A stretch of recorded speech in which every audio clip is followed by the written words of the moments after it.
Hello students, school back classes में आप सभी का स्वागत है। आज की क्लास में हम एनसीईआरटी बुक का चैप्टर नंबर 5 अर्थमेटिक प्रोग्रेशन का एक कॉन्सेप्ट कवर करेंगे। nth term of an AP, यानी किसी भी एपी का nth टर्म क्या होता है। बेसिक्स कॉन्सेप्ट देखेंगे, देन उसके बाद जो बुक के अंदर एग्जांपल्स है उनका सॉल्यूशन करेंगे। क्लास खत्म होते होते आपके सारे डाउट्स क्लियर हो जाएंगे। क्लास के एंड तक हमारे साथ बने रहिए, आपको बहुत कुछ सीखने को मिलने वाला है। चलिए क्लास शुरू करते हैं।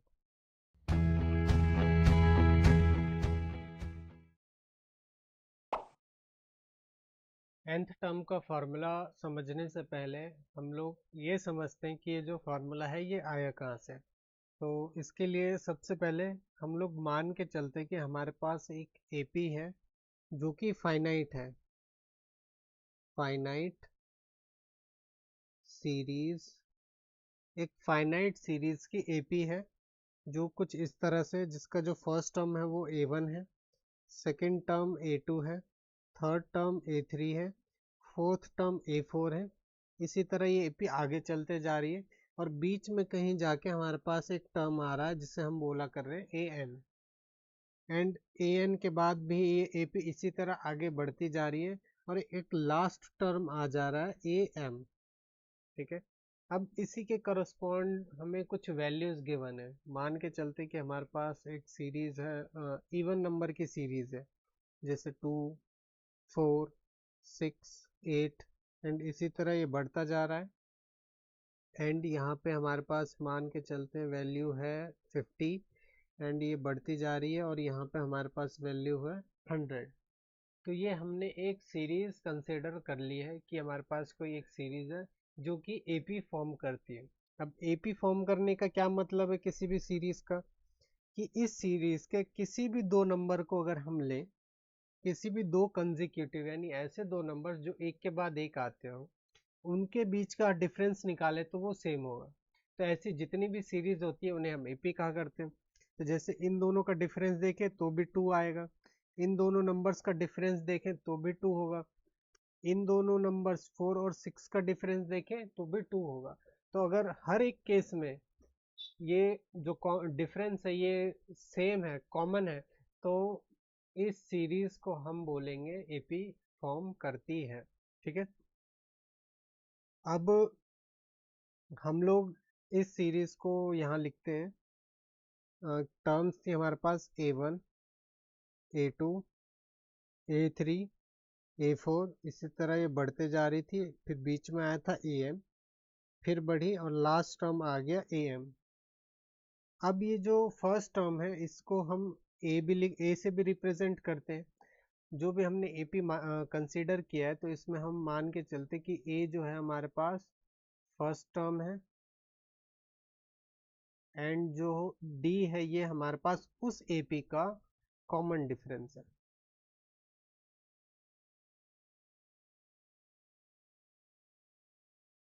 उस एपी का कॉमन डिफरेंस, तो जो फर्स्ट टर्म है उसको हम ए से रिप्रेजेंट किया करते हैं। जो सेकेंड टर्म है वो हम कैसे निकालते हैं, जो भी फर्स्ट टर्म है उसमें हम वो कॉमन डिफरेंस ऐड कर देते हैं।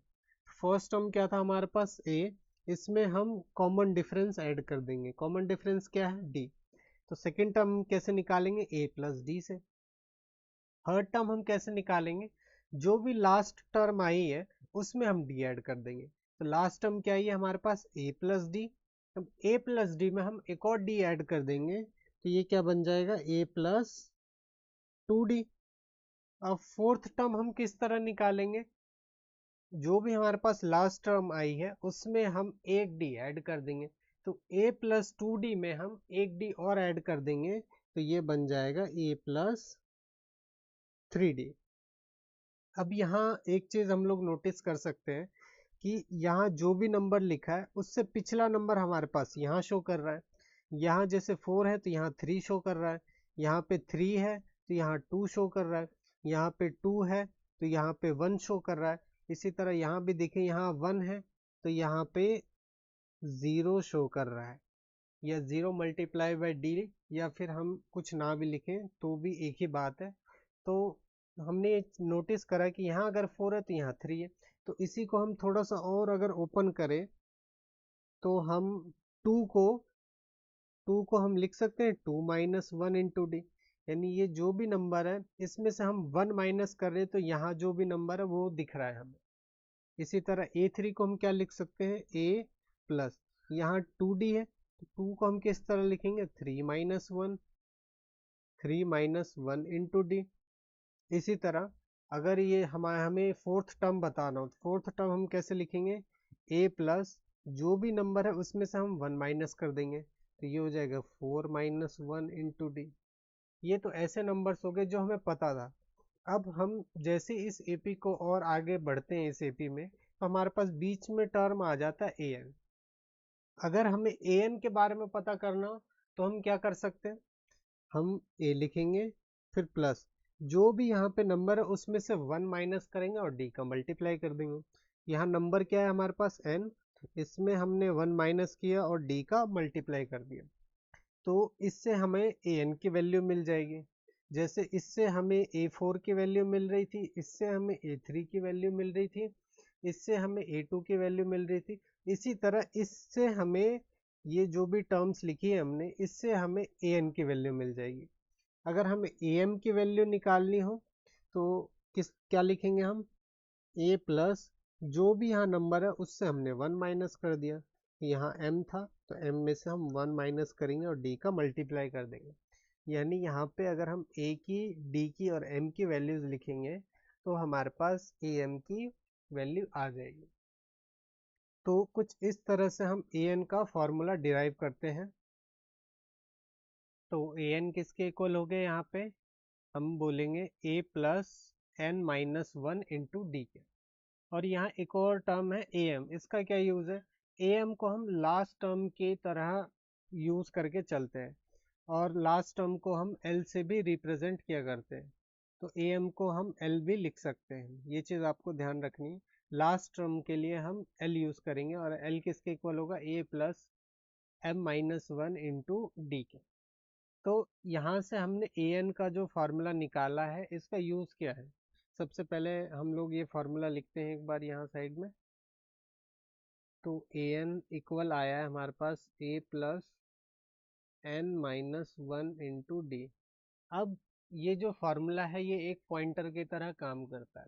जैसे हमारे पास हमने शुरू में ये एक सीरीज मान के चली थी कि हमारे पास कोई एक सीरीज है एपी की जो कुछ इस प्रकार है 2 4 6 8 10, इसी तरह बीच में कोई एक टर्म आएगी 50, फिर ये सीरीज बढ़ते जाएगी और एक टर्म आएगी 100 जिसके बाद ये सीरीज खत्म हो जाएगी।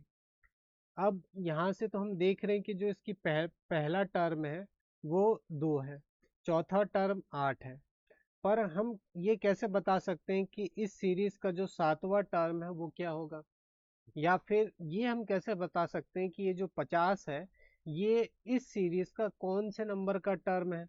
यानी ये हमें यहाँ पे जो n है वो हमें नहीं पता कौन से नंबर का टर्म है, तो इन्हीं सवालों के जवाब के लिए हम an का फॉर्मूला यूज करते हैं। अब जैसे यहाँ पे हमारा पहला ही क्वेश्चन आया कि इस सीरीज का जो 7वां टर्म है वो क्या होगा, यानी A7 क्या होगा।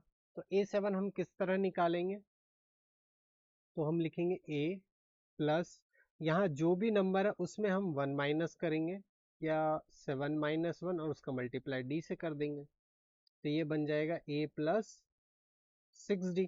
अब देखें a हमारे पास इस सीरीज के लिए क्या है, तो वो जो फर्स्ट टर्म है वो हमारे पास 2 है और जो कॉमन डिफरेंस है वो भी हम देख रहे हैं 2 है, यानी a की भी वैल्यू 2 है और जो d है हमारा कॉमन डिफरेंस उसकी भी वैल्यू 2 है। तो इसको, इनकी वैल्यूज को हम यहाँ लिखते हैं तो a की जगह 2 प्लस 6 मल्टीप्लाई d की जगह भी हम 2 ही लिखेंगे तो ये हो जाएगा 2 प्लस 6 2 ज़ा 12, 12 एंड 2 14, यानी A7 जो है हमारे पास वो किसके इक्वल आ गया 40।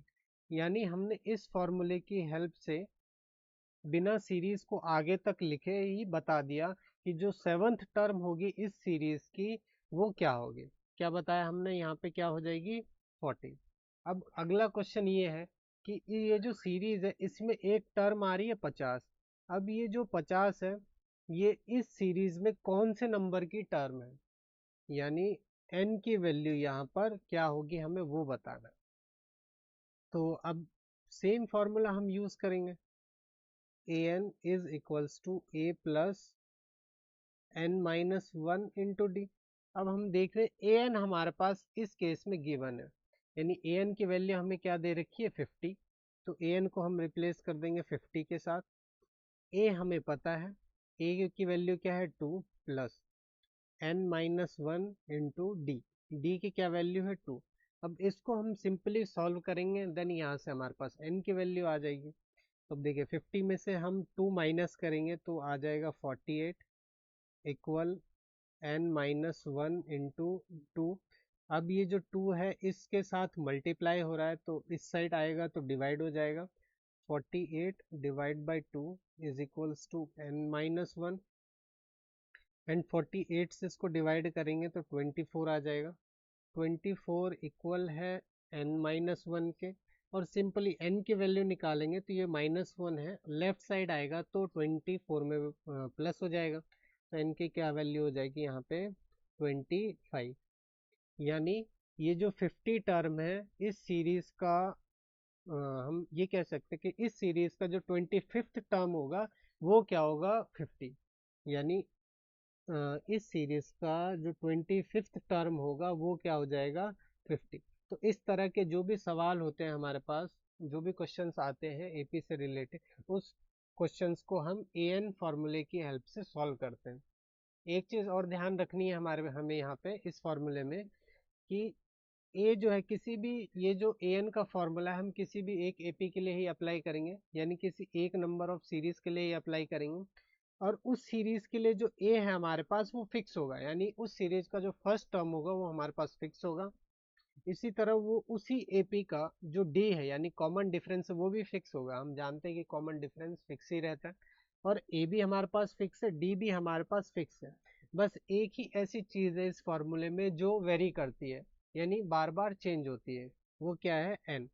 एन की वैल्यू कभी 1 होती है, कभी 2 होती है, कभी 3 होती है, कभी 4, कभी 7 होती है, कभी 25 होती है, और इसी तरह कुछ भी हो सकती है एन की वैल्यू, पर ए हमारे पास हमेशा फिक्स रहेगा और डी भी हमेशा हमारे पास फिक्स रहेगा। तो ए और डी हमारे पास यहाँ कांस्टेंट टर्म है, ए और डी जो है हमारे पास यहाँ पर कांस्टेंट टर्म्स है, और जो हमारे पास n है ये हमारे पास क्या है एक वेरिएबल है, वो 1 है, कभी 2 है, कभी 3 है, कभी 4 है, इसी तरह बढ़ते जा रही है। पर हम ये देख रहे हैं कि कभी भी n की वैल्यू 1.5 नहीं है, या कभी भी n की वैल्यू 3/2 नहीं है, या कभी भी n की वैल्यू 5/7 नहीं है, यानी जो n की वैल्यू है वो हमेशा नेचुरल नंबर में से ही कोई एक होगी, ना ही वो डेसिमल हो सकती है, ना ही वो फ्रैक्शन में हो सकती है। एक चीज और ध्यान देनी है कि ये जो हमारे पास फॉर्मूला आया है इसमें या तो हमें n की वैल्यू गिवन होगी और an की वैल्यू पूछेगा, या फिर हमें an की वैल्यू गिवन होगी और हमसे n की वैल्यू पूछी जाएगी, यानी इन दो ही टाइप के क्वेश्चन आएंगे, n की वैल्यू दे के an की वैल्यू पूछेगा, n की वैल्यू दे के an की वैल्यू पूछेगा, या फिर हमें an की वैल्यू गिवन होगी और n की वैल्यू बतानी होगी। तो इसी दो टाइप के सवाल होंगे हमारे पास, इन्हें हम आसानी से सॉल्व कर देंगे। ये जो n है हमारे पास ये एक नेचुरल नंबर है, यानी जो n की वैल्यू है, अब इसी बेस पे कुछ बुक में एग्जांपल्स दे रखे हैं, हम उन्हें सॉल्व करते हैं, और इन चीज़ों को मैं समराइज करके यहाँ साइड में लिख देता हूँ। तो आप इसका स्क्रीनशॉट ले सकते हैं, या फिर इसकी पीडीएफ आपको हमारे टेलीग्राम चैनल पर मिल जाएगी, आप वहाँ से जाकर डाउनलोड कर सकते हैं। अब एग्जाम्पल्स हम लोग करते हैं जो कि बुक में दे रखे हैं। तो सबसे पहले एग्जाम्पल नंबर 3 है, क्वेश्चन है find the 10th term of the AP, यानी हमें ए 10 की वैल्यू बतानी है। तो जैसे ही हम ए के साथ 10 देख रहे हैं तो इसका क्या मतलब कि हमें एन की वैल्यू 10 दे रखी है और हमें ए एन की वैल्यू फाइंड करनी है, यानी एन की वैल्यू दे रखी है और ए एन की वैल्यू हमें फाइंड करनी है, यानी ये फर्स्ट टाइप का क्वेश्चन हो गया जो हमने अभी देखा, जिसमें हमें एन की वैल्यू 7 दे रखी थी तो हमें ए 7 फाइंड करना था। तो फॉर्मूला क्या है हमारे पास, जो ए एन है वो इक्वल होता है A plus N minus one into D के। तो यहाँ हमें ए एन फाइंड करना है और एन की वैल्यू दे रखी है। अब ये फाइंड करने के लिए हमें ए बी चाहिए और डी भी चाहिए। तो हमारे पास जो ए पी है, क्या है, ए पी 2 7 12, इसी तरह ये बढ़ते जा रही है। तो ये जो 2 है इस ए पी का फर्स्ट टर्म है, यानी ए की वैल्यू है। एंड डी, डी मतलब कॉमन डिफरेंस। किसी भी दो टर्म के बीच का अगर हम डिफरेंस देखें तो वो डी के बराबर होता है। हम 7 में से 2 माइनस करें तो भी 5 होता है, और 12 में से 7 माइनस करें तो भी 5 होता है, जो कि डी के इक्वल है। तो ए की वैल्यू क्या है हमारे पास 2, यानी फर्स्ट टर्म जिस ए पी का हमें 10th टर्म बताना है, प्लस एन की क्या वैल्यू है 10, 10 माइनस 1 इंटू डी, डी की क्या वैल्यू है, हमने यहाँ से डी की वैल्यू निकाली 5। डी हम लोग किस तरह निकाला करते हैं, कोई भी जो अगर हमारे पास फर्स्ट सेकंड टर्म गिवन हो तो सेकंड टर्म में से हम फर्स्ट टर्म माइनस कर देते हैं, या फिर हम लोग थर्ड टर्म में से सेकंड माइनस कर देते हैं, या फिर हम लोग फोर्थ टर्म में से थर्ड टर्म माइनस कर देते हैं, यानी कोई भी दो कंसेक्यूटिव टर्म माइनस करते हैं। जो भी आंसर आता है वो हमारा कॉमन डिफरेंस हो जाता है। तो इस केस में क्या है हमारे पास 5, तो डी की वैल्यू हमारे पास 5 आ गई। अब इसको हम सिंपली सॉल्व कर लेंगे। 2 प्लस 10 में से 1 माइनस करेंगे तो 9 इंटू 5, तो ये हो जाएगा हमारे पास 2 प्लस 9 5 ज़ा 45, एंड 2 प्लस 45 ये हो जाएगा 47। यानी इस एपी का, यानी जो हमारे पास एपी गिवन थी, क्या थी एपी 2,7,12, इसी तरह आगे बढ़ते जा रही थी। इस एपी का जो 10th टर्म है वो क्या है, किसके इक्वल है, 47 के। तो ये हमारा आंसर हो गया। नेक्स्ट पार्ट देखते हैं हम। Example number 4, which term of the AP, जो हमारे पास की एपी है, इस टर्म का, इस एपी का -81 कौन सा टर्म है, यानी हमें n की वैल्यू बतानी है। अब इस बार हमें वैल्यू दे रखी है उस nth टर्म की। जैसे हमारे पास देखें यहाँ एपी है, क्या है 21 18 15, इसी तरह ये एपी बढ़ते जा रही है और कहीं जाके बीच में -81 आ जा रहा है। तो हमें ये बताना है कि ये -81 कौन से प्लेस पे आ रहा है। जैसे 21 फर्स्ट प्लेस पे है ना, और ये जो 18 है ये सेकंड प्लेस पे, जो 15 है ये हमारा थर्ड प्लेस पे आ रहा है। इसी तरह जो 81 है ये कौन से प्लेस पे आ रहा है, यानी कौन से n नंबर पे आ रहा है, वो हमें बताना है। यानी ये हमें an की वैल्यू गिवन है। तो हमारे पास फॉर्मूला क्या है, A N is equals to A plus N minus one into D. ठीक है, तो यहाँ हमें ए एन दे रखा है तो हमें एन निकालना है। अगर एन देता तो ए एन निकालना होता। तो यहाँ हमारे पास ए एन गिवन है, तो ए एन की क्या वैल्यू है -81 इक्वल ए क्या होता है हमारे पास, फर्स्ट टर्म, किसी भी एपी का फर्स्ट टर्म। तो फर्स्ट टर्म क्या है हमारे पास, ऊपर से देखे तो 21 प्लस एन, एन हमें नहीं पता, ये तो हमें फाइंड ही करना है। तो हम एज इट इज लिख देंगे n-1 इंटू डी। डी क्या है, कॉमन डिफरेंस, यानी किसी भी जो दो कंसेक्यूटिव टर्म है उसका हमें डिफरेंस लेना है। तो डी किसके इक्वल होगा, तो डी इक्वल होगा a2 माइनस a1 के, या a3 माइनस a2 के। कोई कहीं से भी हम डी निकाल सकते हैं, एक बार दोनों से देख लेते हैं। तो a2 की क्या वैल्यू है 18, माइनस a1 की क्या वैल्यू है 21, और a3 की क्या वैल्यू है 15, एंड a2 की क्या वैल्यू है -18। इन दोनों में कुछ भी हम सॉल्व करें दोनों, तो हम देख रहे हैं कि जो हमारे पास आंसर है वो -3 आ रहा है। तो हमने देखा कि जो हमारा कॉमन डिफरेंस है वो क्या है -3। हमने यहाँ डी की जगह क्या लिख दिया -3। अब ये जो 21 है ये हमारा लेफ्ट साइड आएगा -81, तो ये जो 21 प्लस का था इधर आके -21 हो जाएगा, इक्वल n-1 मल्टीप्लाई बाय -3। अब 81 माइनस माइनस प्लस, यानी दोनों नंबर ऐड हो जाएंगे, साइन रहेगा हमारा बड़े नंबर का -81, दोनों को ऐड करेंगे तो हमारे पास क्या आएगा 2 and 1 0।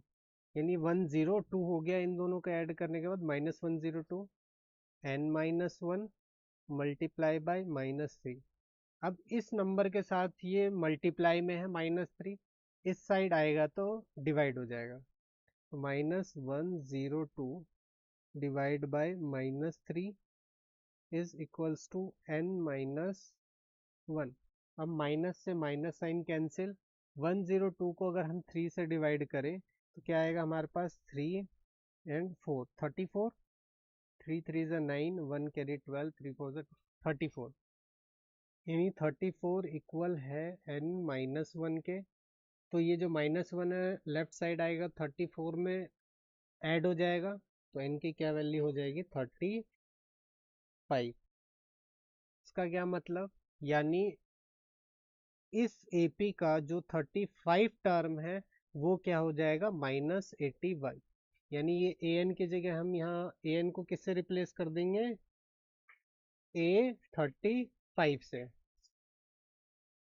तो क्वेश्चन के फर्स्ट पार्ट में तो हमें यही बताना था कि ये जो -81 है इस सीरीज में कौन से नंबर पर आएगा। अब इसके आगे क्वेश्चन क्या है, also is any term zero, क्या इस जो AP दे रखी है इस AP का कोई टर्म जीरो होगा। अब इसके लिए पहले इनको साइड कर देते हैं। अब नेक्स्ट पार्ट है इसका कि ये जो हमारे पास AP थी 21, 18, 15, ये बढ़ते जाएगी और क्या कोई एक ऐसा टर्म आएगा जिसमें इसकी वैल्यू जो है वो क्या है, जीरो हो जाएगी। यानी ये फर्स्ट प्लेस पे 21 आ रहा है, सेकंड प्लेस पे यानी जो फर्स्ट टर्म है वो 21 है, सेकंड टर्म हमारे पास 18 है, थर्ड टर्म हमारे पास 15 है। क्या कोई एक ऐसा टर्म आएगा जिसके लिए जो ये वैल्यू है वो जीरो हो जाएगी, तो ये हमें बताना है। अब इसे कैसे बताएंगे, हमें यहाँ क्या देख रहे हैं कि हमें an की वैल्यू दे रखी है, तो an की वैल्यू दे रखी है तो हम इससे क्या करेंगे, n की वैल्यू फाइंड करेंगे। अब an हम लोग जानते हैं कि an इक्वल होता है a plus n-1 into D के। अब यहाँ पे हमारे पास an की वैल्यू गिवन है, a और d तो फिक्स्ड है ही, यानी ये चेंज हो ही नहीं सकते, सिर्फ एक n ही है, तो यहाँ से हम n की वैल्यू निकाल देंगे। तो an हमें 0 के इक्वल गिवन है, a की वैल्यू 21 है प्लस n-1, जो d है d की क्या वैल्यू निकाली थी हमने, -3। अब ये जो 21 है राइट साइड आएगा तो -21 हो जाएगा इक्वल n-1 इंटू -3 के। अब ये -3 जो है इसके साथ मल्टीप्लाई हो रहा है, लेफ्ट साइड आएगा तो डिवाइड हो जाएगा, यानी -21 को डिवाइड कर देगा, इक्वल -21 डिवाइड बाई -3 इक्वल होगा n-1 के। माइनस से माइनस साइन कैंसिल, एंड 21 को 3 से डिवाइड करेंगे तो 7, 3 के टेबल में 3 1 टाइम्स पे और 21 7 टाइम्स पे, तो n-1 किसके इक्वल आ गया, 7 के। और n की वैल्यू क्या होगी, सिंपली -1 राइट साइड जाएगा तो 7 में प्लस हो जाएगा तो बन जाएगा 8, तो n की वैल्यू हो गई हमारे पास 8। n की वैल्यू हो गई हमारे पास 8, यानी हम ये कह सकते हैं कि इस AP का जो 8th टर्म है वो क्या हो जाएगा, 0 के इक्वल हो जाएगा। तो क्वेश्चन था give reason for your answer, हमने बता दिया। तो हम बेसिकली यहाँ भी देख रहे हैं कि हमें कई जगह n की वैल्यू दे रखी है तो an की वैल्यू पूछ रहा है, और an की वैल्यू दे रखी है तो n की वैल्यू पूछ रहा है। ये क्वेश्चन इन्हीं दो टाइप्स के क्वेश्चन आएंगे, मतलब nth टर्म वाले जितने भी एग्जाम्पल्स होंगे। नेक्स्ट देखते हैं हम लोग, एग्जाम्पल नंबर 5 है हमारे पास, determine the AP whose third term is 5 and seventh term is 9। तो हमें एक AP फाइंड करना है जिसका जो हमें थर्ड टर्म है वो हमें 5 गिवन है और उसी AP का सेवेंथ टर्म 9 है। तो ये हम सॉल्यूशन कर रहे हैं इसका, ये चीज़ हमें गिवन। अब क्वेश्चन क्या है, हमें AP फाइंड करना है। AP फाइंड करने के लिए हमें A1 फाइंड करना होगा, A2 फाइंड करना होगा, A3, और ये इसी तरह आगे जाएगा। A1 की वैल्यू कैसे निकालेंगे, हम फर्स्ट टर्म निकालेंगे, यानी A की वैल्यू निकालेंगे। A2 सेकेंड टर्म हम कैसे फाइंड करेंगे, A प्लस D, ये हो जाएगा हमारा सेकेंड टर्म। थर्ड टर्म हम कैसे फाइंड करेंगे, A में हम 2D ऐड कर देंगे, थर्ड टर्म आ जाएगा, और इसी तरह ही आगे। तो हमें AP फाइंड करने के लिए A और D की वैल्यू चाहिए, तो उससे हम पूरी AP फाइंड कर देंगे। अब गिवन क्या क्या है हमारे पास, उससे हम क्या कर सकते हैं वो देखते हैं पहले। तो A3 की वैल्यू हमें गिवन है 5। अब हम जानते हैं कि जो A3 है वो इक्वल होगा A plus 3 minus 1 into D के। अब A3 की क्या वैल्यू हमें गिवन है यहाँ 5, तो 5 इक्वल होगा A प्लस 3 माइनस 1 क्या होगा 2 डी के, यानी A प्लस 2D इक्वल है 5 के, तो A प्लस 2D इक्वल है 5 के। तो यहाँ से एक बात हमें पता चली, तो इसे हम इक्वेशन नंबर 1 मान लेते हैं। इसी तरह अगर यहाँ हम देखें सेकंड केस में हमें A7 इक्वल दे रखा है 9 के, तो हम A7 को A प्लस 6D भी लिख सकते हैं। जो भी यहाँ नंबर है उससे एक कम D के आ गए, तो यहाँ 7 है तो यहाँ हमने 6 लिखा। A7 की वैल्यू क्या है हमारे पास 9 इक्वल A प्लस 6D। ये यहाँ से हमें दूसरी बात पता चली, इसे हमने इक्वेशन नंबर सेकेंड लेट कर लिया। अब हम देख रहे हैं इक्वेशन 1 और 2 दोनों ही, जैसा हमने थर्ड चैप्टर में देखा था कि किस तरह हम लीनियर इक्वेशन जो होती है 2 वेरिएबल्स में उसको सॉल्व करते हैं। तो किसी भी मेथड की हेल्प से हम इन दोनों इक्वेशंस को सॉल्व करेंगे। तो हम लोग एलिमिनेशन मेथड यूज़ करते हैं, तो यहाँ लिखेंगे हम सॉल्विंग यूजिंग एलिमिनेशन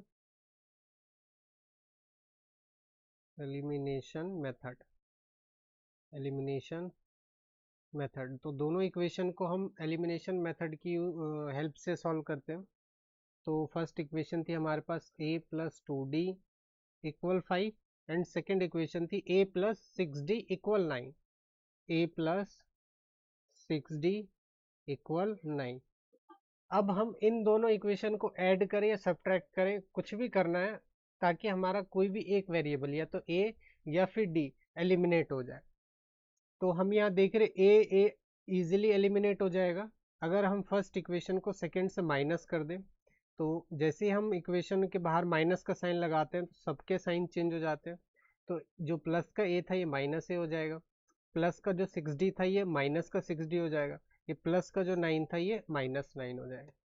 अब दोनों ही इक्वेशन को हम ऐड करें तो plus A minus A cancel हो गए 0, 2D माइनस 6D, 2D में से हम 6D माइनस करेंगे तो माइनस का 4D बचेगा, क्योंकि यहाँ 6D का साइन बड़ा है यानी बड़े नंबर का साइन नेगेटिव है, तो जो आंसर आएगा वो भी नेगेटिव आएगा। इसी तरह 5 में से हम 9 माइनस करेंगे तो -4 आएगा। अभी हम यहाँ देख रहे हैं कि माइनस से माइनस कैंसिल, 4D इक्वल है 4 के, तो जो D है वो इक्वल हो जाएगा 4 डिवाइड बाई 4 इक्वल 1 के। तो यहाँ से हम क्या देख रहे हैं D की क्या वैल्यू आ गई 1। अब ये जो D की वैल्यू आई इसे हम इक्वेशन 1 या 2 किसी में भी पुट करेंगे तो वहाँ से हमारे पास A की वैल्यू आ जाएगी। इसको मैं एक मिनट साइड कर देता हूँ। अगर इस D की वैल्यू को हम इक्वेशन नंबर 1 में पुट करें तो A प्लस 2 इंटू D की क्या वैल्यू है 1 इक्वल 5। ये थी हमारी इक्वेशन नंबर 1, D की जगह हमने 1 सब्सटीट्यूट कर दी। तो A प्लस 2 इंटू 1 2 इक्वल 5, तो A की क्या वैल्यू आ जाएगी 5 माइनस 2, तो A की वैल्यू हो गई हमारे पास 3। क्वेश्चन था हमारे पास हमें AP डिटरमाइन करना था यानी AP फाइंड करना था। तो AP फाइंड करने के लिए हमने शुरू में देखा था कि हमें A और D की वैल्यूज चाहिए, तो हमने A की और D की वैल्यूज निकाल दी। अब इस A और D की वैल्यूज को हम यहाँ AP वाले सेक्शन में वैल्यूज पुट कर देते हैं तो हमारा आंसर आ जाएगा। तो यहाँ हम फर्स्ट टर्म कैसे निकालेंगे, हम A, सेकेंड टर्म हमारी कैसे निकलती है A2 A plus D, first term हमारी निकलती A से, थर्ड टर्म कैसे निकलेगी A प्लस 2D। बेसिकली हम लोग ज़्यादा से ज़्यादा 3 टर्म लिख देते हैं, उससे AP डिफाइन हो जाती है। तो A किसके इक्वल था यहाँ पे 3 के, A2 किसके इक्वल है A प्लस D के, तो A की वैल्यू क्या है 3 और D की वैल्यू क्या है 1, 3 प्लस 1 4 हो गया। A3 किसके इक्वल है A प्लस 2D के, A की वैल्यू 3 प्लस 2 इंटू D की वैल्यू है 1, 3 प्लस 2 इंटू 1 2, 3 प्लस 2 5, ये हमारा 5 हो गया। इसी तरह अगर हम A4 भी निकालना चाहें तो ये हो जाएगा A प्लस 3D के इक्वल। A की वैल्यू हमारे पास 3 है और D और क्या है 3D, तो यहाँ हम 3 का मल्टीप्लाई करेंगे D के साथ यानी 1 के साथ। 3 1 ज़ा 3, 3 प्लस 3 6।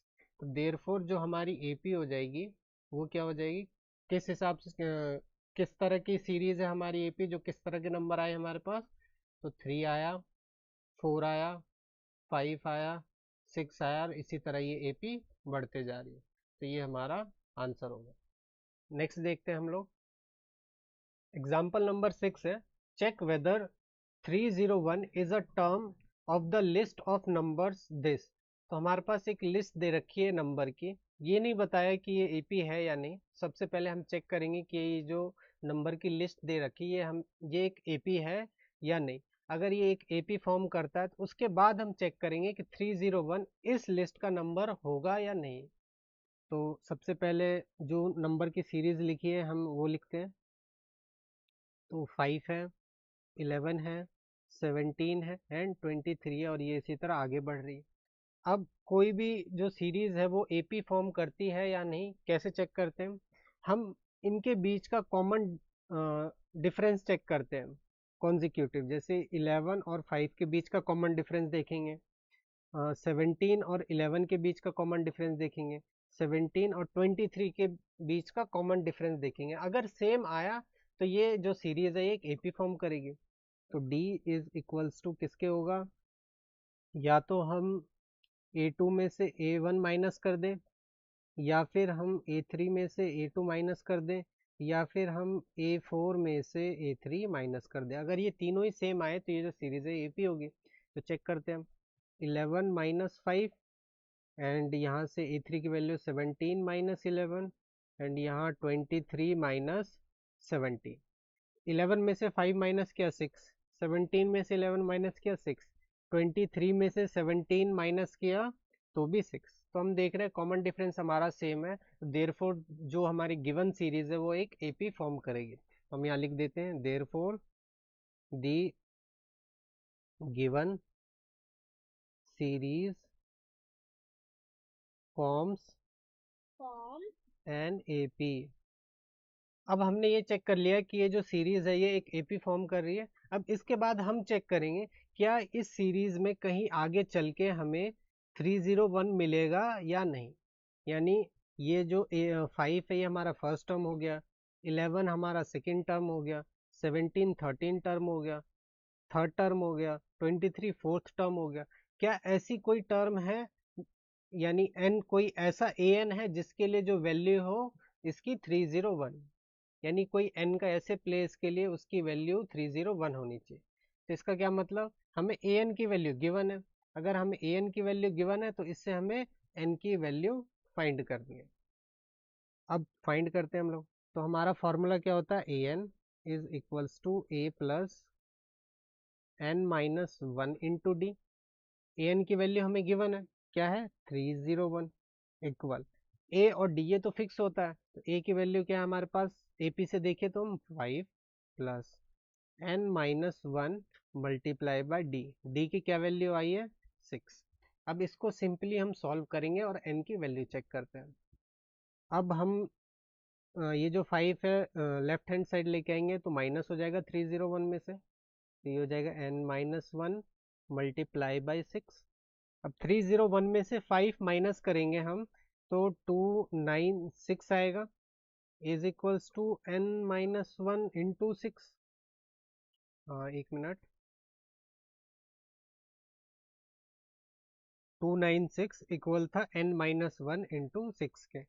तो अब यहाँ हम इसको आगे सॉल्व करते हैं। 296 इक्वल हो जाएगा, इस 6 का मल्टीप्लाई हम n से भी कर सकते हैं और माइनस 1 के साथ भी। तो ये हो जाएगा 6n माइनस 1 के साथ करेंगे तो माइनस 6। अब 296, ये जो माइनस 6 है लेफ्ट हैंड साइड आएगा तो प्लस 6 हो जाएगा, इक्वल हो जाएगा ये 6n के। 296 में हम 6 ऐड करेंगे तो 302 इक्वल टू 6n। अब सिंपली हम n की वैल्यू निकाल देंगे। तो n इक्वल हो जाएगा 302, 6 n के साथ मल्टीप्लाई है लेफ्ट हैंड साइड आएगा तो डिवाइड हो जाएगा, तो ये हमने डिवाइड कर दिया। अब ये सिंपली एक बार 2 से कैंसिल हो जाएगा, 2 से 1 5 1 टाइम्स पे और ये 3 टाइम्स पे, तो 1 5 1 डिवाइड बाय 3। अब हम जैसा कि देख रहे हैं जो ऊपर वाला नंबर है ये 3 से डिवाइड नहीं होगा, क्योंकि इनका अगर हम सम करें तो वो 3 का मल्टीपल नहीं है।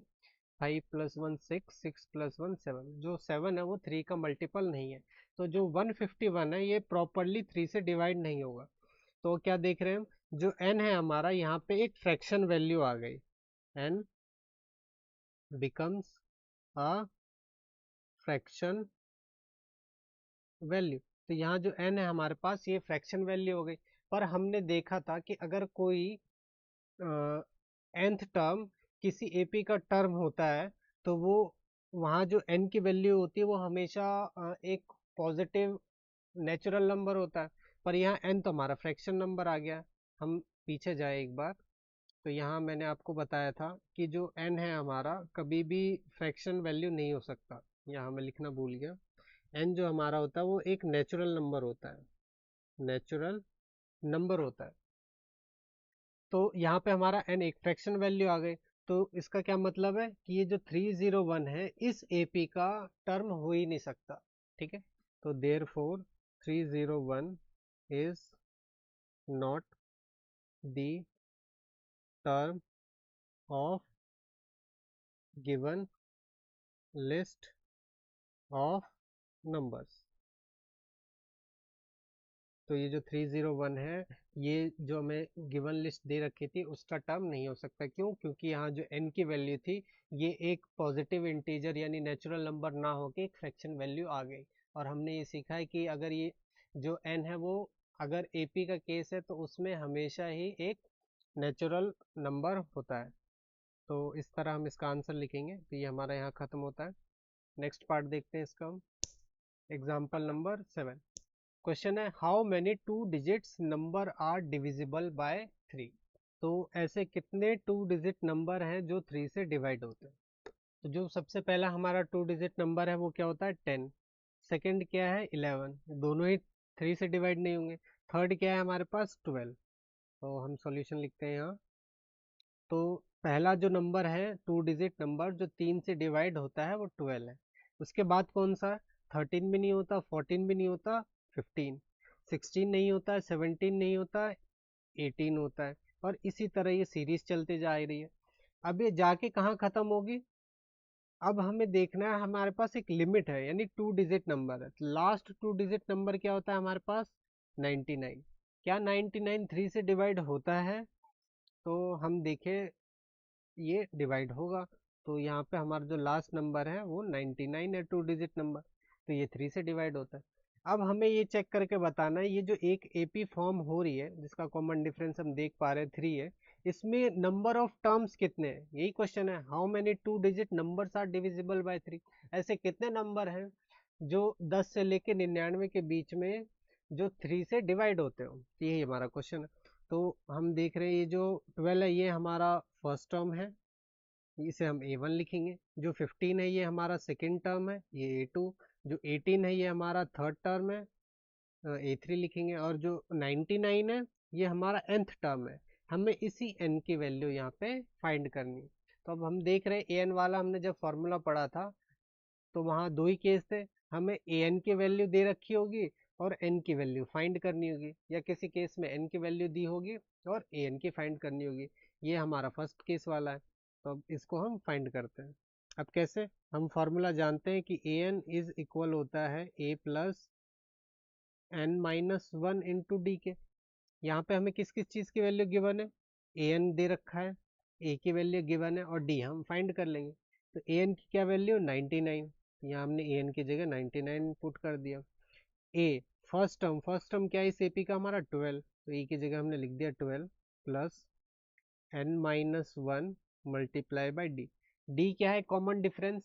कॉमन डिफरेंस हम देख रहे हैं कि इस टर्म और इस टर्म के बीच का जो डिफरेंस है 3 है, इन दोनों टर्म के बीच का भी डिफरेंस 3 है। तो कॉमन डिफरेंस हमारा क्या आ गया? 3। या ऐसे भी हम निकाल सकते हो कि d इक्वल होता है a2 माइनस a1 के। a2 की वैल्यू क्या है 15, a1 की वैल्यू क्या है 12, यहाँ से माइनस करेंगे तो 3 आ गया। अब ये हम n की वैल्यू निकाल देंगे, ये हमारा आंसर हो जाएगा। तो ये 99 है, ये +12 है, लेफ्ट हैंड साइड आएगा तो -12 हो जाएगा, इक्वल n-1 मल्टीप्लाई बाई 3। 99 में से हम 12 माइनस करेंगे तो हमारे पास आ जाएगा 87 is equals to n-1 multiply by 3। अब ये जो 3 है दोनों के साथ ही मल्टीप्लाई हो जाएगा, तो 87 इक्वल हो जाएगा 3n -3 के। अब ये जो -3 लेफ्ट हैंड साइड आएगा तो 87 में प्लस हो जाएगा, तो 87 + 3 इज इक्वल्स टू 3n। अब इसको हम जस्ट सिंपली सॉल्व कर देते हैं, तो 87 में हम 3 ऐड करेंगे तो आएगा 90 इक्वल 3n। तो n किसके इक्वल आ जाएगा, 90 डिवाइड बाय 3, और 90 को हम 3 से डिवाइड करेंगे तो क्या आ जाता है 30। यानी टोटल नंबर ऑफ टर्म्स कितनी होंगी इस एपी में, 30 नंबर ऑफ टर्म्स के बाद ये एपी फिनिश हो जाएगी। यानी ये जो 99 है ये कौन सी प्लेस पे आता है, 30th प्लेस पे, या ऐसे लिख सकते हैं हम कि 30th टर्म इस एपी का 99 होगा। तो ये n की वैल्यू 30, ये हमारा आंसर हो गया। एग्जाम्पल नंबर 8 है, find the 11th term from the last term of the AP. तो हमारे पास ये जो एपी गिवन है, इस एपी का हमें 11th टर्म फाइंड करना है लास्ट से। अभी तक हम जितने भी टर्म्स फाइंड किया करते थे वो हम शुरू से फाइंड किया करते थे, यानी 10, ये जो फर्स्ट टर्म है इसको हम नंबर 1 दिया करते थे, 7 को नंबर 2, 4 को नंबर 3, और इसी तरह हमारी नंबरिंग चलती थी।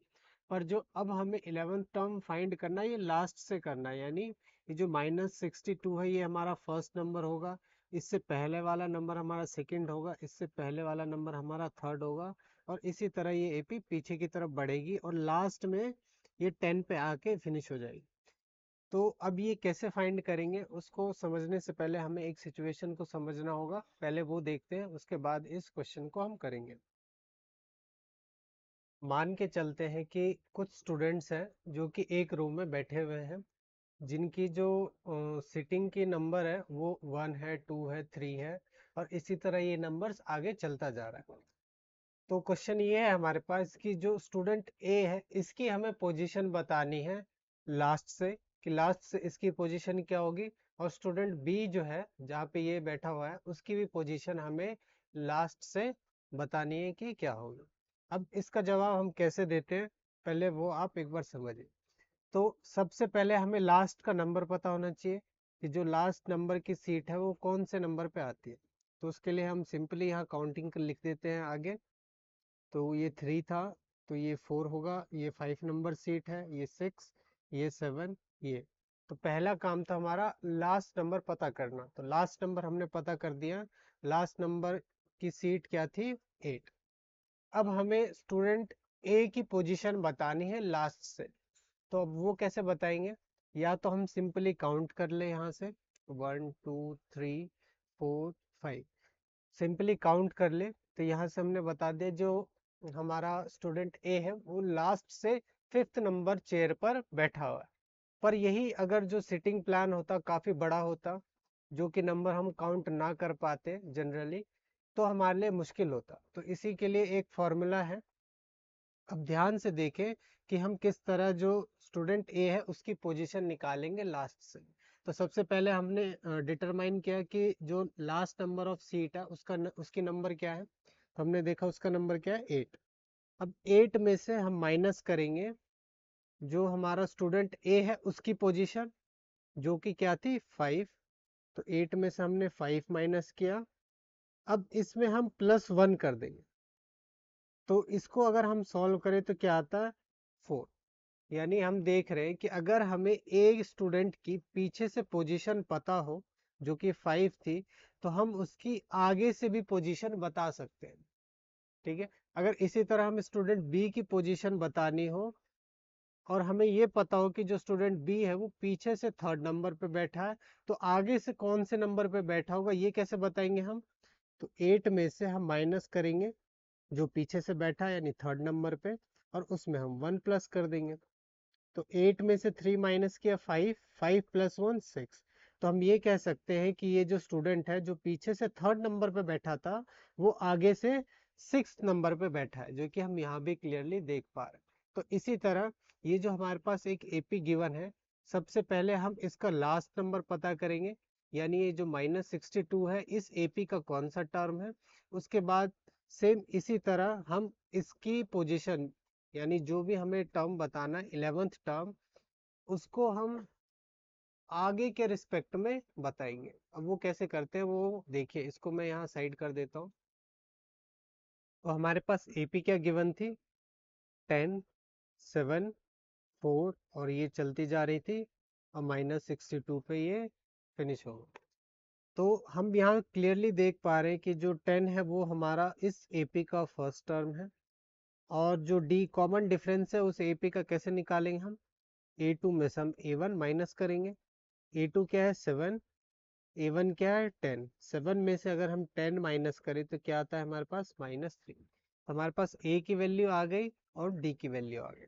अब हमें फाइंड क्या करना है, सबसे पहला काम हमने देखा था उस सिचुएशन में, हमें लास्ट टर्म फाइंड करनी थी। तो इसी तरह ये हमारे पास जो -62 है ये an की वैल्यू गिवन है। तो इस an के लिए n की क्या वैल्यू होगी हम वो पहले फाइंड करते हैं। तो हम जानते हैं कि जो an है वो इक्वल होता है a plus n-1 into D के। तो यहाँ पे an की वैल्यू है -62, a की जो वैल्यू है वो 10 प्लस n-1 इंटू डी, जो d की वैल्यू है वो है -3। अब इसको हम सिंपली सॉल्व करते हैं। तो -62, ये +10 लेफ्ट साइड आएगा तो -10 हो जाएगा, इक्वल n-1 मल्टीप्लाई बाय -3। इन दोनों को सिंपली हम ऐड करेंगे तो ये हो जाएगा 72 पर माइनस का, इक्वल n-1 मल्टीप्लाई बाय -3।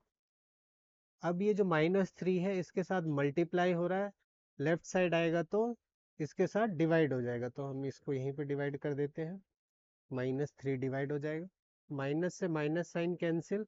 72 को अगर हम 3 से डिवाइड करें तो आता है हमारे पास 24, इक्वल है n-1 के, और ये जो -1 है लेफ्ट साइड आएगा तो 24 में प्लस हो जाएगा, तो n की क्या वैल्यू आ जाएगी हमारे पास 25। तो यहाँ से हमने लास्ट टर्म निकाल दिया कि ये जो लास्ट टर्म है -62, इसकी जो वैल्यू है वो क्या है 25, यानी 25th टर्म इस एपी का -62 है।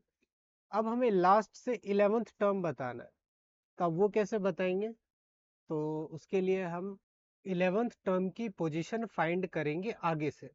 अब वो कैसे करेंगे, जैसे हमने पहले किया था, 25 में से हमें फाइंड क्या करना था, 11th टर्म की पोजीशन, उससे हमने माइनस किया और उसमें हमने 1 ऐड कर दिया। तो इसको अगर हम सॉल्व करें तो यहाँ से हमारे पास क्या आ जाएगा 15। अगर हम आगे से 15th टर्म निकाले, यानी अगर हम शुरू से A15th टर्म निकाले तो वो पीछे से कौन सा टर्म हो जाएगा, 11th टर्म हो जाएगा। ठीक है, तो इसको हम सॉल्व करते हैं। तो A15 किसके इक्वल होगा, A प्लस 14D के, यानी जो भी नंबर यहाँ पे है 15 तो उससे एक कम 14। तो A15 की वैल्यू चाहिए, A है हमारे पास 10 plus 14 multiply by D, D की क्या वैल्यू है -3। अब इसको हम सॉल्व करते हैं, तो 10 माइनस, ये हो जाएगा हमारे पास -42, और -42 में हम 10 ऐड कर देंगे तो क्या आ जाएगा -32। तो ये हो गया A15 की वैल्यू आ गई हमारे पास -32। अब ये जो A15 है यही हमारा 11th टर्म है पर लास्ट से, तो ये हमारा आंसर होगा। तो इसको हम ये भी लिख सकते हैं 11th term from the last, 11th term from the last term is -32। तो ये हो गया हमारा आंसर। नेक्स्ट देखते हैं हम लोग, एग्जाम्पल 9 है, a sum of 1000 is invested at 8% simple interest per year. Calculate the interest at the end of each year. Do these interest forms an AP? If so, find the interest at the end of 30 years making use of this fact. तो question ये है कि 1,000 रुपए को 8% simple interest के हिसाब से invest किया गया और हमें हर एक साल के एंड में कितना पैसा इंटरेस्ट के रूप में मिलेगा वो बताना है। और वो जो पैसे का जो लिस्ट बनेगी वो क्या एपी फॉर्म करती है या नहीं वो भी बताना है। अगर करती है तो हमें 30 साल के बाद कितना इंटरेस्ट मिलेगा वो भी बताना है इस फैक्ट का यूज करते हुए यानी एपी की हेल्प से। तो अब इसको कैसे करेंगे वो देखते हैं। तो सबसे पहले क्वेश्चन ये है कि जो 1,000 रुपीज है उसको इन्वेस्ट किया गया 8% सिंपल इंटरेस्ट से और हर एक साल के बाद जो हमें इंटरेस्ट मिलेगा वो कितना होगा वो हम पहले बताते हैं। तो हम लोग जानते हैं जो सिंपल इंटरेस्ट का फॉर्मूला होता है वो इक्वल होता है principal into rate into time divide by 100 के यानी पीआरटी बाय 100 के। तो इस तरह से हम सिंपल इंटरेस्ट निकाला करते हैं। यहाँ पे जो पी होता है हमारे पास प्रिंसिपल अमाउंट होता है यानी प्रिंसिपल अमाउंट यानी कि हमने कितना पैसा शुरुआत में जमा किया है।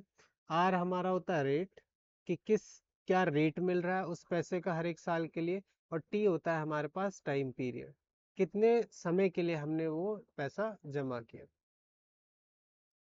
तो ये तीनों चीजें थी। अब सबसे पहले हमें लिस्ट फाइंड करनी है कि पहले साल में हमें कितना मिला दूसरे साल में और तीसरे साल में इसी तरह कैसे हमें पैसा मिला। तो अगर हम फर्स्ट ईयर के लिए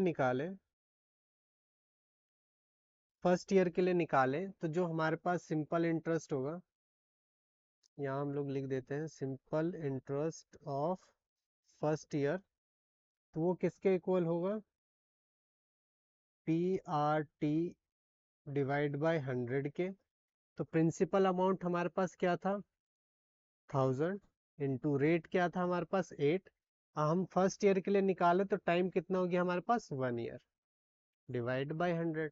अब इसको हम सॉल्व करें तो दो जीरो से दो जीरो कैंसिल 10 इंटू 8 80 80 इंटू 1 80। तो फर्स्ट ईयर के बाद यानी एक साल के बाद हमें कितना ब्याज मिलेगा 80 रुपये।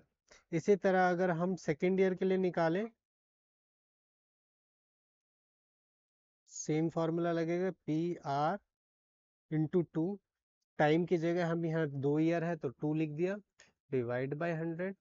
प्रिंसिपल अमाउंट था हमारे पास 1000 रेट था हमारे पास 8% टाइम था 2 डिवाइड बाय 100। अब इसको हम सॉल्व करें तो टू जीरो कैंसिल 10 का मल्टीप्लाई 8 से करेंगे तो 80 और 80 का मल्टीप्लाई 2 से करेंगे तो 160। इसी तरह अगर हम थर्ड ईयर का निकालें तो थर्ड ईयर का क्या हो जाएगा 1000 प्रिंसिपल इंटू रेट रेट 8 था और टाइम क्या हो जाएगा 3 ईयर्स 3 डिवाइड बाय 100। और इसको हम सॉल्व करें तो 8 3 ज़ा 24 और 24 इंटू 10 240। तो हमने 3 साल का जो इंटरेस्ट सिंपल इंटरेस्ट था वो निकाला। इन नंबर्स को अगर हम ध्यान से देखें तो ये नंबर्स क्या है 80 160 240 और ये नंबर इसी तरह आगे बढ़ते जाएंगे। अब ये जो लिस्ट आई है सबसे पहला काम है ये चेक करेंगे कि क्या ये एक एपी फॉर्म करती है या फिर नहीं। तो हम देख रहे हैं कि यहाँ अगर हम कॉमन डिफरेंस निकालें किसी भी दो कॉन्जिक्यूटिव टर्म्स का जैसे इन दोनों का और इन दोनों का तो दोनों ही 80 आ रहा है। a2 माइनस a1 करके हम निकाल सकते हैं कॉमन डिफरेंस या a3 माइनस a2 करके भी निकाल सकते हैं। हम कुछ भी सॉल्व करें तो जो कॉमन डिफरेंस है वो क्या आ रहा है 80 ही आ रहा है। और ये भी हम देख पा रहे हैं कि जो हमारा फर्स्ट टर्म है वो भी 80 ही है यहाँ पे। तो ये एक एपी है जो हमने लिस्ट निकाली है सिंपल इंटरेस्ट की एक एपी फॉर्म कर रही है जिसका फर्स्ट टर्म 80 है और जिसका जो कॉमन डिफरेंस है वो भी 80 है। अब आगे क्वेश्चन है कि अगर ये जो सीरीज थी एपी फॉर्म करती है तो 30 साल के बाद जो इंटरेस्ट होगा वो कितना होगा वो हमें बताना है यूजिंग द एपी। तो अब 30 साल के बाद हम कैसे निकालेंगे सिंपली हम एन का फॉर्मूला यूज करेंगे जहां पे एन की वैल्यू क्या होगी 30 होगी। तो A30 किसके इक्वल होगा A30 इक्वल होगा A प्लस 30 - 1 इंटू डी के यानी एन की जगह हमने सिंपली 30 पुट कर दिया तो ए की क्या वैल्यू हम देख रहे हैं यहाँ से 80 है, plus 30 minus 1 29 into D. D की क्या वैल्यू है 80, तो हमने यहाँ 80 लिखा। अब इसको हम सॉल्व करते हैं। 80 प्लस, अब 29 का मल्टीप्लाई हम 8 से करेंगे तो क्या आएगा हमारे पास 2, 8 टू ज़ 16 और 7 23 0। तो इसको हमने मल्टीप्लाई किया तो हमारे पास आया 2320, और इन दोनों को हम ऐड करेंगे तो क्या आ जाएगा 2400। यानी जो 30 साल के बाद जो हमें इंटरेस्ट मिलेगा 1000 रुपये पर, वो कितना होगा 2400। तो ये हमारा आंसर हो जाएगा, A30 इज इक्वल्स टू 2400।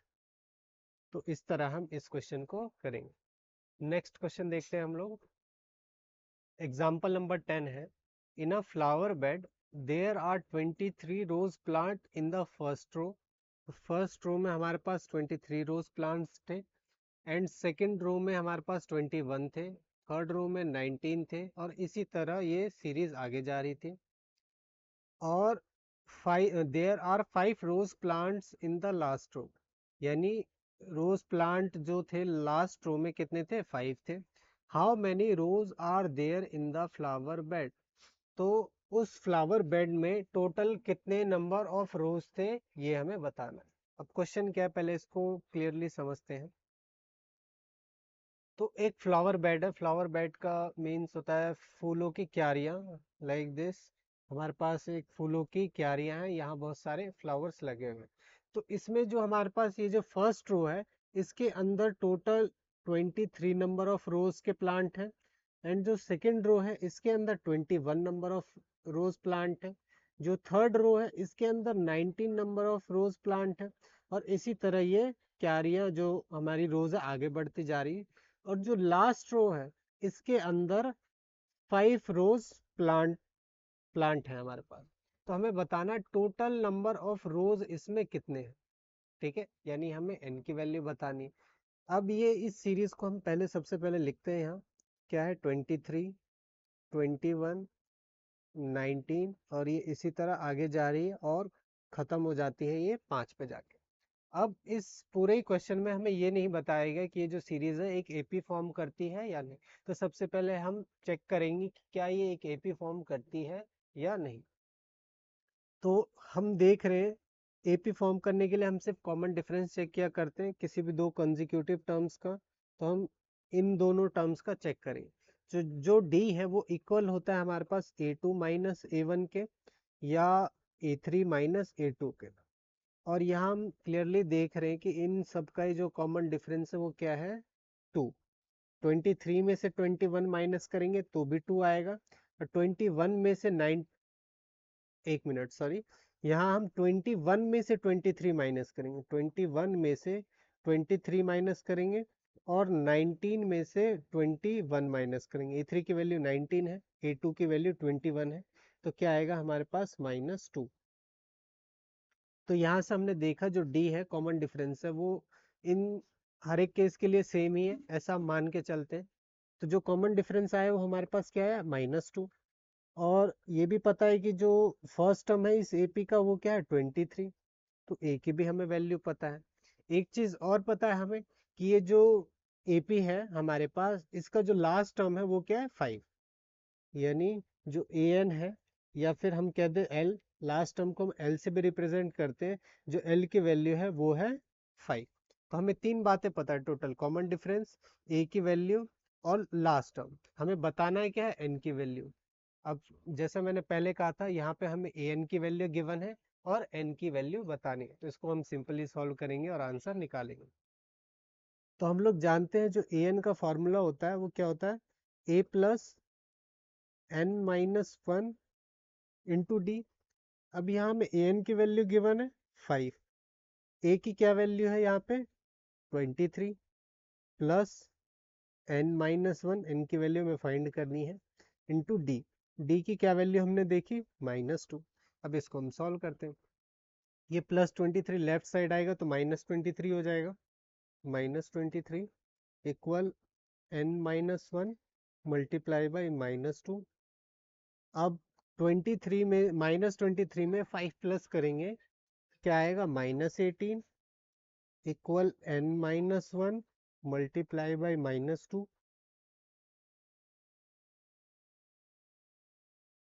और इसको हम आगे सॉल्व करते हैं। ये जो -2 है इस नंबर के साथ मल्टीप्लाई है, तो लेफ्ट हैंड साइड आएगा तो डिवाइड हो जाएगा, तो -18 डिवाइड हो जाएगा -2 से, और ये इक्वल होगा n-1 के। माइनस से माइनस साइन कैंसिल, 2 से 18 को डिवाइड करेंगे तो आएगा 9, तो n-1 इक्वल है 9 के, तो n इक्वल होगा 9 + 1 के। ये -1 राइट साइड आएगा तो +1 हो जाएगा, तो n की क्या वैल्यू हो जाएगी 10, यानी A10 जो है वो इक्वल था 5 के। n की वैल्यू 10 का क्या मतलब है, टोटल नंबर ऑफ रोज उस जो हमारे पास फ्लावर बेड है उसके अंदर कितने होंगे, 10। तो ये हमारा आंसर हो गया, यानी टोटल नंबर फर्स्ट, यानी फर्स्ट रो में 23 रोज प्लांट्स थे, सेकंड में 21, और थर्ड में 19, और इसी तरह जो 10 था 10th में 5 रोज प्लांट्स थे। तो ये हो गया हमारा आंसर। आगे देखते हैं हम लोग। तो आज की क्लास यहाँ ख़त्म होती है। अगर आपको आज की क्लास पसंद आई तो एक लाइक ज़रूर करें, और जो भी आप हमें बताना चाहते हो या हमसे पूछना चाहते हैं, जो भी आपके डाउट्स हैं वो आप कमेंट कर सकते हैं। और इस प्लेलिस्ट को अपने फ्रेंड्स के साथ ज़रूर शेयर करें ताकि उनको भी इसका बेनिफिट हो सके। और आज की क्लास के पीडीएफ और नोट्स के लिए हमारे टेलीग्राम चैनल को ज्वाइन करें, आप वहां से जाके डाउनलोड कर सकते हैं। और इसी तरह हमारे साथ बने रहने के लिए हमारे चैनल को सब्सक्राइब करें। जय हिंद। मिलते हैं आपसे अगली वीडियो में।